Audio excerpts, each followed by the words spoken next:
5 bansa na may lugar na mga demonyo. At aalamin din natin kung bakit nga ba ito tinawag na lugar ng devil. Mayroon ba talaga mga bansa na may lugar na mga ganon? O maaaring may iba pang dahilan kung bakit may mga devil sa pangalan ang mga lugar na ito? Yan ang pag-uusapan natin. Number 5. Devil's Bridge. Kilala ang tulay na ito sa angking ganda na estruktura nito na talaga namang humahatak sa mga turista. Ngunit sa kabila ng taglay nitong ganda ay baka sa pangalan nito ang mga paranormal at kababalaghan sa lugar na ito. Ang Devil's Bridge ay matatagpuan sa pagitan ng Rhodope Mountain sa Ardino sa bansang Bulgaria. Ayon sa alamat, ang tulay ay gawa mismo ng demonyo sa pamamagitan ni Demeter na isang craftsman noong 1515 na natapos hanggang 1518. Ayon sa kwento, upang magawa ang perfectong arko sa ilalim nito ay nakipagkasundo sa demonyo si Demeter upang gawin ang tulay at di umano minsang nilakaran din ang demonyo ang tulay na ito. Sapagkat may mga maaaninag ng footprints na hindi maipaliwanag sa mga bato nito. Kaya naman dito na hinango ang pangalan nitong Devil's Bridge, sa kabila ng devil na pangalan ng tulay may mga bumibisita pa rin dito na mga turista. Ang pagpunta sa Devil's Bridge ay mayroong entrance fee at bukas ito mula 9 ng umaga hanggang 6 ng gabi. Ang Devil's Bridge ay ginamit bilang lokasyon para sa paggawa ng pelikula ng ilang mga eksena mula sa Bulgarian film na Time of Violence noong 1988. Sikat ito lalo na sa mga photography at maging sa mga recreational retreat sapagkat pwedeng mag-relax dito at mag-fishing kapag maganda ang lagay ng tubig sa ilog.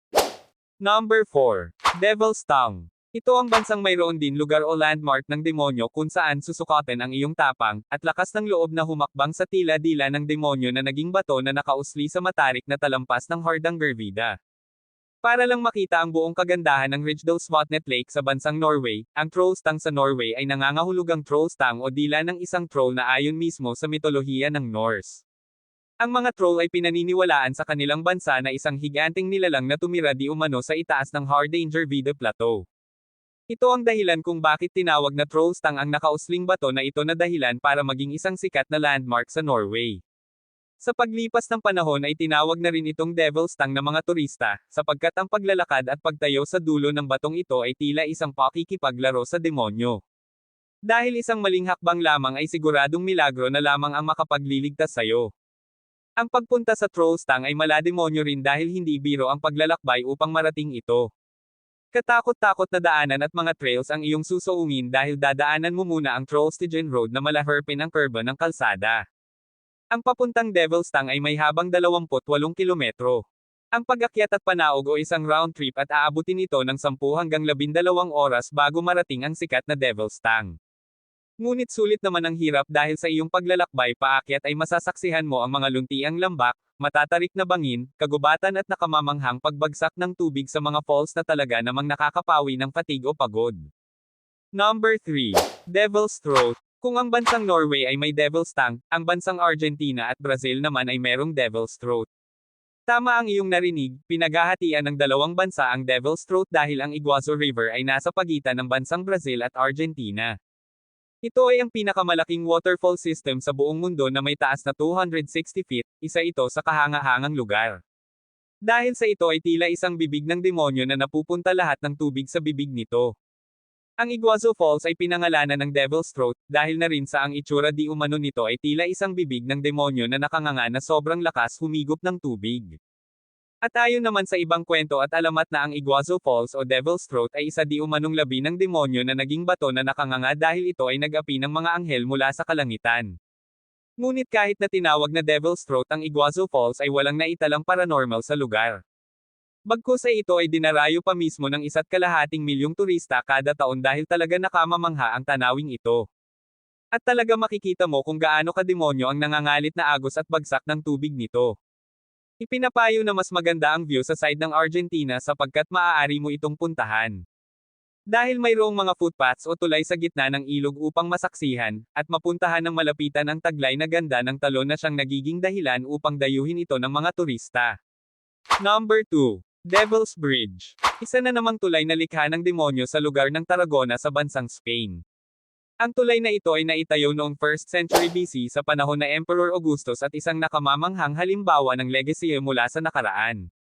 Dahil sa paraan ng pagkakagawa at tibay nito, tinawag itong Devil's Bridge o Pont del Diable.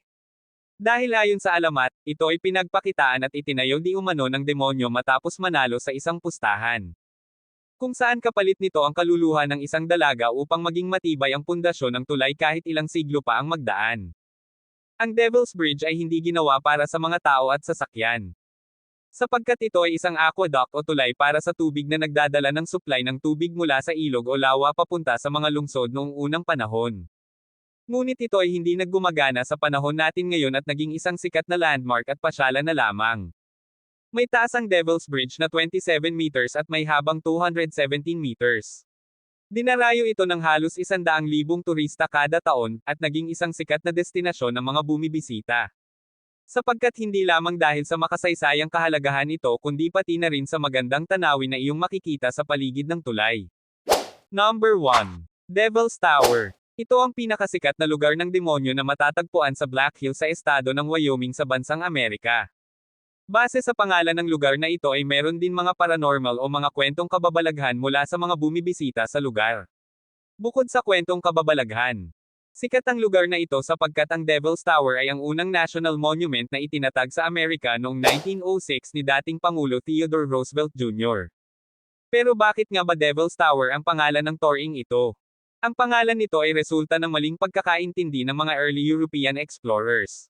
Sa lingwahe ng mga Lakota people o mga katutubong Amerikano na salitang Matotip Island na nangangahulugang Bear's Lodge ang dapat na pangalan ng tore. Ngayon pa man, ang pagpunta sa Devil's Tower ay talagang exciting.